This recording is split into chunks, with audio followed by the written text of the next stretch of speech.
नमस्कार,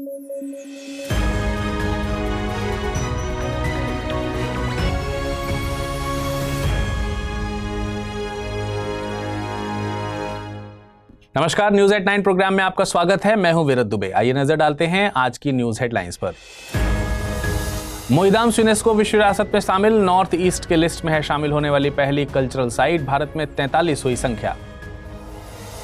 भारत और यूएसए के बीच समझौता, भारत की अमूल्य सांस्कृतिक विरासत को लौटाएगा यूएसए, सीमा पर ही रोका जाएगा तस्करी का सामान। और कारगिल विजय दिवस की 25वीं सालगिरह, पीएम पहुंचे द्रास, किया शंकुतला टनल का पहला विस्फोट।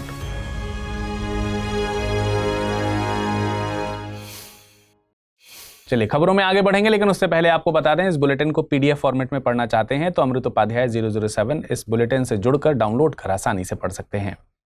अब आइए खबरों पर नजर डालते हैं विस्तार से।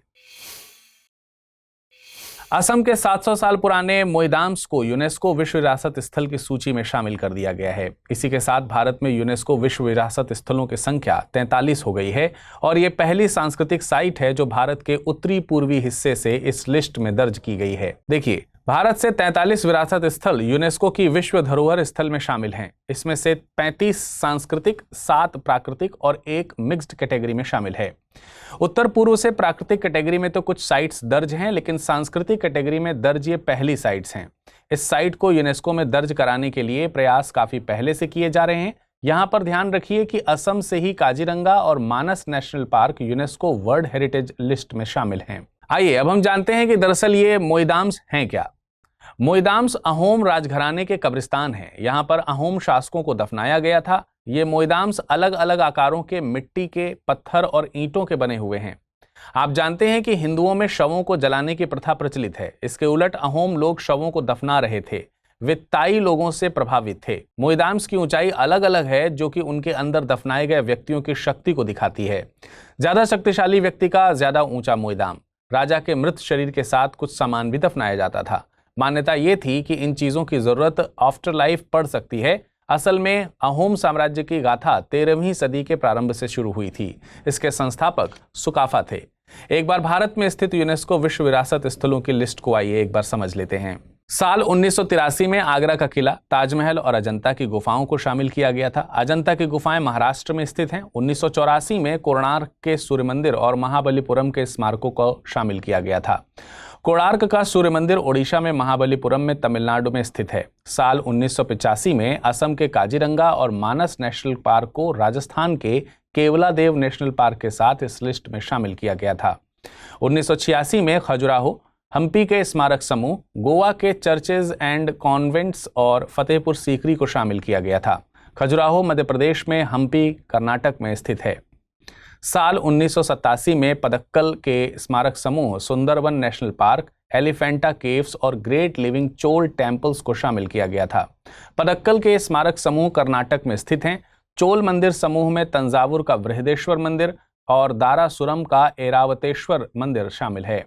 साल 1988 में उत्तराखंड के Nanda Devi and valley of flower national park को शामिल किया गया था। साल 1989 में मध्य प्रदेश स्थित सांची के बौद्ध स्तूपों को इस सूची में शामिल किया गया था। साल 1993 में दिल्ली स्थित हुमायूं का मकबरा और कुतुब मीनार के स्मारक समूहों को शामिल किया गया था। गौरतलब है कि भारतीय पर्वतीय रेलवे अलग अलग राज्यों में स्थित हैं। साल 1999 में दार्जिलिंग हिमालयन रेलवे को इस सूची में शामिल किया गया था।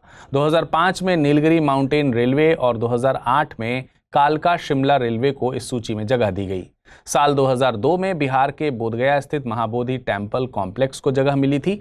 ये वही टेम्पल कॉम्प्लेक्स है जिसके विकास के लिए इस बार के बजट में मेंशन किया गया है। तो 2003 में मध्य प्रदेश स्थित भीमबेटका की गुफाओं को सूची में शामिल किया गया था। 2004 में छत्रपति शिवाजी टर्मिनस और चंपानेर पावागढ़ आर्कियोलॉजिकल पार्क को इस सूची में शामिल किया गया था। चंपानेर पावागढ़ आर्कियोलॉजिकल पार्क गुजरात में स्थित है। साल 2007 में दिल्ली स्थित रेड फोर्ट कॉम्प्लेक्स को जगह मिली थी। 2010 में जयपुर स्थित जंतर मंतर को शामिल किया गया। साल 2012 में पश्चिमी घाट को इस सूची में शामिल किया गया था। पश्चिमी घाट केरल, तमिलनाडु, कर्नाटक, गोवा, महाराष्ट्र और गुजरात में फैला हुआ है। 2013 में राजस्थान के हिल फोर्ट्स को इस सूची में शामिल किया गया था। इसमें चित्तौड़गढ़, कुंभलगढ़, सवाई माधोगढ़, झालावाड़, जयपुर और जैसलमेर शामिल हैं। 2014 में ग्रेट हिमालयन नेशनल पार्क और रानी की वाव को इस सूची में शामिल किया गया। Great Himalayan national park Himachal Pradesh और रानी की वाव गुजरात में स्थित है। 2016 में नालंदा महाविहार, कंचनजंगा नेशनल पार्क और the architectural work of the Corbusier को इस सूची में शामिल किया गया था। कंचनजंगा नेशनल पार्क को मिक्स्ड कैटेगरी में शामिल किया गया था। 2017 में अहमदाबाद ऐतिहासिक शहर को तो 2018 में मुंबई के Victorian Gothic and art deco को इस सूची में शामिल किया गया। राजस्थान के गुलाबी शहर जयपुर को साल 2019 में जगह मिली। 2021 में हड़प्पाई शहर धौलावीरा और तेलंगाना स्थित काकतीय रुद्रेश्वर मंदिर को इस सूची में शामिल किया गया। काकतीय रुद्रेश्वर मंदिर को रमप्पा मंदिर के नाम से भी जाना जाता है। इस साल वर्ष 2023 में भारत के पश्चिम बंगाल में स्थित शांति निकेतन और कर्नाटक के होयसल मंदिर समूहों को इस लिस्ट में शामिल किया गया है। इसमें बेलूर, हेलीविडू और सोमनाथपुरा में स्थित होयसल मंदिर शामिल हैं। इस खबर की अहमियत समझने के लिए साल 2024 में पूछे गए एक प्रश्न पर आइए करते हैं गौर। यूनेस्को द्वारा जारी विश्व धरोहर सूची में शामिल निम्नांकित संपत्तियों पर विचार करें। शांति निकेतन, रानी की वाव, होयसल के पवित्र समूह, बोधगया में महाबोधि मंदिर परिसर। 2023 में उपरोक्त में से कितनी संपत्तियां शामिल की गई थीं? केवल 1, केवल 2, केवल 3 या सभी 4? इस प्रश्न का सही जवाब है विकल्प बी, केवल 2। 26 जुलाई को भारत में कारगिल विजय दिवस के तौर पर मनाया जाता है। 2024 में इस दिन की 25वीं वर्षगांठ मनाई जा रही है। इस दिन देश कारगिल वॉर में शहीद हुए और वीरता से लड़े अपने सैनिकों को याद करता है। इस मौके पर प्रधानमंत्री नरेंद्र मोदी द्रास स्थित कारगिल वॉर मेमोरियल पहुंचे। इस मौके पर उन्होंने कारगिल वॉर में शहीद हुए सैनिकों को श्रद्धांजलि अर्पित की। साथ ही शिंकुन लॉ टनल प्रोजेक्ट का पहला विस्फोट वर्चुअली किया। शिंकुन लॉ टनल प्रोजेक्ट में 4.1 किलोमीटर लंबी ट्विन ट्यूब टनल का निर्माण किया जाना है। ये प्रोजेक्ट नीमू-पुदम दारचा रोड पर करीब 15,800 फीट की ऊंचाई पर किया जा रहा है। इसके जरिए लेह को हर मौसम में कनेक्टिविटी मुहैया कराई जाएगी। बताया जा रहा है कि प्रोजेक्ट कंप्लीट होने के बाद ये दुनिया की सबसे ऊंचाई पर बनी टनल होगी। गौरतलब है कि कारगिल वॉर साल 1999 में भारत और पाकिस्तान के बीच हुआ था। इंडियन आर्मी ने इस दौरान ऑपरेशन विजय चलाया था, जिससे कारगिल में स्थित टाइगर हिल को रिकैप्चर किया जा सके। कारगिल की लड़ाई 16,000 फीट की ऊंचाई पर लड़ी गई थी। इस दौरान भारतीय वायुसेना द्वारा ऑपरेशन सफेद सागर चलाया गया था। उस वक्त भारत में अटल बिहारी वाजपेयी प्रधानमंत्री थे। पाकिस्तान के तत्कालीन प्रधानमंत्री नवाज शरीफ थे। पाकिस्तान ने फरवरी 1999 में हुए लाहौर डिक्लेरेशन को तोड़ा था। साल 1999 के फरवरी महीने में ही यह समझौता हुआ और कारगिल युद्ध शुरू हुआ मई में। उस वक्त पाकिस्तान की आर्मी के चीफ थे जनरल परवेज मुशर्रफ। बताते हैं कि कारगिल युद्ध उन्हीं का ब्रेन चाइल्ड था। देखिए, भारत और पाकिस्तान ने घोषित तौर पर 3 युद्ध लड़े हैं। पहला मौका तो आज़ादी के तुरंत बाद ही आ गया था। 1947-48 में लड़े गए पहले युद्ध पहले कश्मीर युद्ध के तौर पर भी जाना जाता है। दूसरी लड़ाई 1971 में लड़ी गई, जिसने पाकिस्तान से अलग बांग्लादेश को जन्म दिया। और तीसरी लड़ाई 1999 में कारगिल वॉर के तौर पर लड़ी गई। लेकिन क्या आप जानते हैं कि पहली दोनों लड़ाइयों से कारगिल वॉर ज्यादा इंपॉर्टेंट क्यों था? क्योंकि 1998 तक भारत और पाकिस्तान घोषित तौर पर न्यूक्लियर स्टेट्स थे। ये बात इस युद्ध को बहुत गंभीर बना रही थी। ऊंचे पहाड़ों में चला यह युद्ध दोनों देशों के बीच हुए युद्धों में सबसे लंबा था।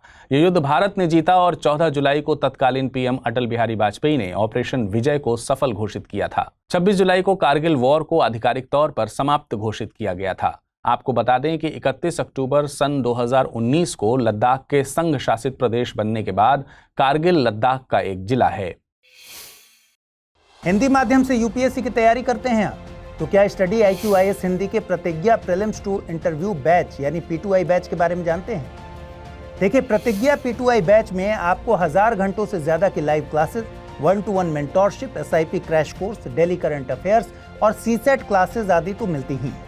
साथ ही सबसे बड़ी सुविधा के तौर पर आपको मिलती है प्रीलिम्स पास करने पर 1 साल की एक्सटेंडेड वैलिडिटी के साथ फुल फीस वापसी की गारंटी और निःशुल्क आवासीय सुविधा। और एक और खास बात, इस 27 जुलाई से शुरू होने वाले प्रतिज्ञा बैच की शुरुआत हो रही है मेरे पॉलिटी लेक्चर्स के साथ। तो अगर आप इस कार्यक्रम के साथ जुड़ना चाहते हैं तो अभी अमृत लाइव कोड यूज कर इसे परचेज कीजिए, और कुछ कंफ्यूजन हो तो amrit@studiiq.com पर मुझे मेल कर दीजिए।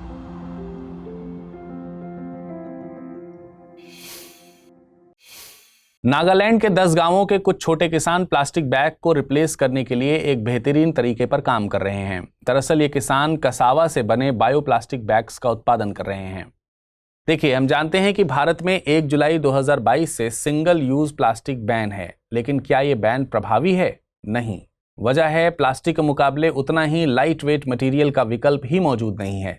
इस समस्या को समझते हुए north east centre for technology application and reach ने कसावा से बने इन बायोप्लास्टिक बैग्स के इन इनिशिएटिव को सपोर्ट किया। नागालैंड में एक एमएसएमई इको स्टार्च कसावा से बायोप्लास्टिक बैग्स के निर्माण में लगी है। कसावा एक जड़ वाली सब्जी है जो कसावा झाड़ी के जड़ वाला हिस्सा है। कसावा का लैटिन नाम महिनट एस्कुलेटा है। बायोप्लास्टिक के निर्माण के लिए लकड़ी, गन्ना, सोयाबीन, कॉर्न, कैस्टर बीन्स और कनोला आदि का इस्तेमाल किया जाता है। बायोप्लास्टिक से क्या मतलब है? बायोप्लास्टिक से मतलब ऐसी प्लास्टिक से है जिसका निर्माण रिन्यूएबल रिसोर्सेज से होता है और ये बायोडिग्रेडेबल यानी प्राकृतिक तौर पर ब्रेक की जा सकती हैं। इसका मतलब है कि अगर कोई आइटम बायोडिग्रेडेबल है तो इसे माइक्रो ऑर्गेनिज्म के द्वारा एक लंबे वक्त के बाद इसे बेस मटेरियल में तोड़ा जा सकता है या डिसइंटीग्रेट किया जा सकता है। अब इसका मतलब ये कतई नहीं है कि केवल सो कॉल्ड ऑर्गेनिक आइटम्स ही बायोडिग्रेडेबल होते हैं। कई नॉन ऑर्गेनिक आइटम्स भी बायोडिग्रेडेबल हो सकते हैं। यूनेस्को वर्ल्ड हेरिटेज कमेटी के 46वें सत्र की बैठक भारत के नई दिल्ली में आयोजित की जा रही है। ये बैठक 21 से 31 जुलाई के बीच आयोजित होनी है। इसमें लिए गए अहम फैसलों की जानकारी मैं न्यूज एट 9 के जरिए आपको देता रहूंगा। इस बैठक में असम के मोईदाम्स को यूनेस्को वर्ल्ड हेरिटेज लिस्ट में शामिल करने का निर्णय लिया गया। इस बैठक के साइडलाइंस पर भारत और यूएसए के बीच एक अहम समझौता हुआ है। भारत और यूएसए के बीच हुए समझौते को कल्चरल प्रॉपर्टी एग्रीमेंट नाम दिया गया है। इसमें भारत की अमूल्य सांस्कृतिक विरासत को वापस लाने का प्रावधान है। यह समझौता भारत के लिए सांस्कृतिक तौर पर बेहद जरूरी है। आप जानते हैं भारत की सांस्कृतिक विरासत बहुत समृद्ध है। आज जितना हम देख पाते हैं उसमें कहीं ज्यादा समृद्ध, लेकिन लंबे वक्त तक भारत की इस अमूल्य सांस्कृतिक धरोहर को कभी चुरा कर, कभी लूट कर, तो कभी हमला करके भारत के बाहर के देशों में पहुंचा दिया गया था। कई बार राजा महाराजा अपने संबंधों के चलते भी विदेशियों को कुछ चीजें गिफ्ट कर देते थे, वो एक अलग बात है। भारत अलग अलग देशों से अपनी इन संपत्तियों को वापस ला रहा है। इसके लिए एक प्रॉपर फॉर्मल एग्रीमेंट करना होता है। यूएसए के साथ समझौता इसी कड़ी में है। समझौते के तहत यूएसए सीमा पर तस्करी किए गए सामानों को रोकेगा और उन्हें जल्द वापस करेगा। ऐसी ही चोरी या लूट कर लाई गई वस्तुओं के आयात को भी रोक दिया जाएगा। चलिए, अब वक्त हो चला है आज के टर्म ऑफ द डे देखने का। आज का टर्म ऑफ द डे है विंडफॉल टैक्स। विंडफॉल टैक्स कंपनियों पर लगाया जाने वाला एक मुश्त टैक्स है। यह टैक्स उन कंपनियों पर लगाया जाता है जो अपने उत्पादों की वजह से नहीं बल्कि किन्हीं परिस्थितियों के चलते लाभ कमाती हैं। देखिए, जब कभी कंपनी को लाभ अपने निवेश या किसी निवेश उत्पाद के चलते ना होकर उस समय की परिस्थितियों की वजह से होता है तो सरकार भी उस लाभ पर टैक्स लगाती है जिससे कंपनी के मुनाफे को कैश किया जा सके। विंडफॉल टैक्स को यूएन और आईएमएफ जैसे संगठनों से भी समर्थन मिलता है। ऐसे टैक्सेस से सरकारों को सामाजिक कल्याण योजनाओं की फंडिंग के लिए राजस्व मिलता है और समाज के सबसे कमजोर लोगों का समर्थन करने के लिए धन हासिल होता है। आइए नजर डालते हैं आज की रैपिड न्यूज पर। State of food security and nutrition in the world 2024 शीर्षक से एक रिपोर्ट जारी की गई है। यह रिपोर्ट भुखमरी, खाद्य सुरक्षा और कुपोषण के सभी रूपों का उन्मूलन करने के लिए वित्त पोषण पर केंद्रित है। इसमें खाद्य सुरक्षा और पोषण के लिए वित्त पोषण को मापने के लिए एक नई परिभाषा और पद्धति पर जोर दिया गया है, क्योंकि वर्तमान में इसके लिए वित्त पोषण की कोई सर्वमान्य परिभाषा नहीं है। इसके अलावा यह रिपोर्ट सतत विकास लक्ष्य 2.1 और 2.2 के लिए वार्षिक वैश्विक निगरानी से संबंधित आंकड़े प्रस्तुत करती है। इस रिपोर्ट को 5 विशेष एजेंसियों द्वारा तैयार किया गया है। एजेंसियां हैं खाद्य एवं कृषि संगठन, अंतर्राष्ट्रीय कृषि विकास कोष, यूनिसेफ, विश्व खाद्य कार्यक्रम और विश्व स्वास्थ्य संगठन। टाइफून गेमी, जिसे फिलीपींस में सुपर टाइफून कैरिना के नाम से जाना गया, यह एक सक्रिय उष्णकटिबंधीय चक्रवात है। टाइफून गेमी ताइवान और फिलीपींस में तबाही मचाने के बाद चीन के दक्षिण पूर्वी तट पर पहुंच गया है। इस साल चीन के पूर्वी समुद्री तट पर आने वाला तीसरा और सबसे शक्तिशाली तूफान है। वहीं इसके चलते फिलीपींस में 22 लोगों की और ताइवान में 3 लोगों की मौत हो गई है तथा 220 से अधिक लोग घायल हो गए हैं और इन क्षेत्रों में बाढ़ और भूस्खलन की व्यापक घटना देखने को मिली है। शाहरुख खान ने एक बार फिर इतिहास रच दिया है। उन्हें पेरिस के ग्रेविन म्यूजियम द्वारा कस्टमाइज गोल्ड कॉइन से सम्मानित किया गया। इसी के साथ इस सम्मान को पाने वाले वे पहले भारतीय अभिनेता बन गए हैं। इस संग्रहालय को मशहूर हस्तियों की मोम की मूर्तियों के लिए जाना जाता है। संग्रहालय में शाहरुख खान का मोम का पुतला भी मौजूद है। इसके अलावा शाहरुख खान को भारतीय सिनेमा में 100 से ज्यादा फीचर फिल्म करने के लिए करियर अचीवमेंट अवार्ड से भी सम्मानित किया जाएगा। यह अवार्ड लोकार्नो फिल्म फेस्टिवल द्वारा दिया जाएगा। इस फेस्टिवल का 77वां संस्करण 7 से 17 अगस्त तक स्विट्जरलैंड के लोकार्नो में आयोजित किया जाएगा। शोधकर्ताओं ने लद्दाख में चट्टान की परतों में चुंबकीय कणों के जीवाश्म अवशेषों को खोजा है, जिन्हें मैग्नेटोटैक्टिक बैक्टीरिया द्वारा उत्पादित किया जाता है। इन्हें मैग्नेटोफॉसिल्स के रूप में जाना जाता है। इसी तरह की खोज कुछ समय पहले बंगाल की खाड़ी में भी की गई थी। यहाँ मिले चुंबकीय जीवाश्म लगभग 50,000 साल पुराने बताए गए हैं। मैग्नेटोटैक्टिक बैक्टीरिया ज्यादातर प्रोकैरियोटिक जीव होते हैं जो स्वयं को पृथ्वी के चुंबकीय क्षेत्र के साथ व्यवस्थित करते हैं। ऐसा माना जाता है कि ये जीव चुंबकीय क्षेत्र का अनुसरण करते हुए उन स्थानों पर पहुंचते थे जहां ऑक्सीजन की पर्याप्त मात्रा होती थी। ये बैक्टीरिया अपनी कोशिकाओं के अंदर आयरन से भरपूर खनिज मैग्नेटाइट या ग्रेगाइट के छोटे क्रिस्टल बनाते हैं। इसकी खोज 1963 में साल्वाटोर बेलिनी ने की थी। भारतीय सेना की टुकड़ी बहुराष्ट्रीय सैन्य अभ्यास खान क्वेस्ट में हिस्सा लेने के लिए रवाना हुई। 40 सैनिकों की इस टुकड़ी का प्रतिनिधित्व मद्रास रेजिडेंट की बटालियन द्वारा किया जा रहा है। एक महिला अधिकारी और 2 महिला सैनिक भी इस दल में शामिल हैं। इस अभ्यास का आयोजन 27 जुलाई से 9 अगस्त 2024 तक मंगोलिया के उलान बटोर में किया जाएगा। पहली बार यह अभ्यास वर्ष 2003 में अमेरिका और मंगोलियाई सशस्त्र बलों के बीच हुआ था। वर्ष 2006 में यह बहुराष्ट्रीय शांति स्थापना अभ्यास में बदल गया। वर्तमान में इस अभ्यास का 21वां संस्करण आयोजित किया जा रहा है। यह अभ्यास दुनिया भर के सैन्य बलों को सहयोग करने और शांति क्षमताओं को बढ़ाने के लिए एक साथ लाता है। अब आइए नजर डालते हैं आज के बुलेटिन पर बनने वाले प्रश्नों पर। पहला प्रश्न है, हाल ही में मोइदाम्स को यूनेस्को विश्व विरासत सूची में शामिल किया गया है। ये निम्नलिखित में से किस राजवंश से ताल्लुक रखते हैं? मुगल, अहोम, चालुक्य या फिर चोल? हाल ही में आए टाइफून गेमी ने निम्नलिखित में से किस देश को प्रभावित नहीं किया है? फिलीपींस, चीन, ताइवान या फिर भारत? आइए अब एक नजर डालते हैं पिछले बुलेटिन में क्या प्रश्न पूछे गए थे और उनके क्या हैं सही उत्तर। पहला प्रश्न था, विश्व टीबी दिवस किस दिन मनाया जाता है? 24 मार्च, 25 मार्च, 26 मार्च या फिर 27 मार्च? इसका सही जवाब है विकल्प ए, 24 मार्च। अगला प्रश्न था, गणतंत्र मंडप, अशोक मंडप, अमृत उद्यान और कर्तव्य पथ संबंधित हैं? राष्ट्रपति भवन से, संसद से, केंद्रीय सचिवालय से या फिर प्रधानमंत्री संग्रहालय से? इसका सही जवाब है विकल्प ए, राष्ट्रपति भवन से। आज के बुलेटिन में फिलहाल इतना ही। नमस्कार।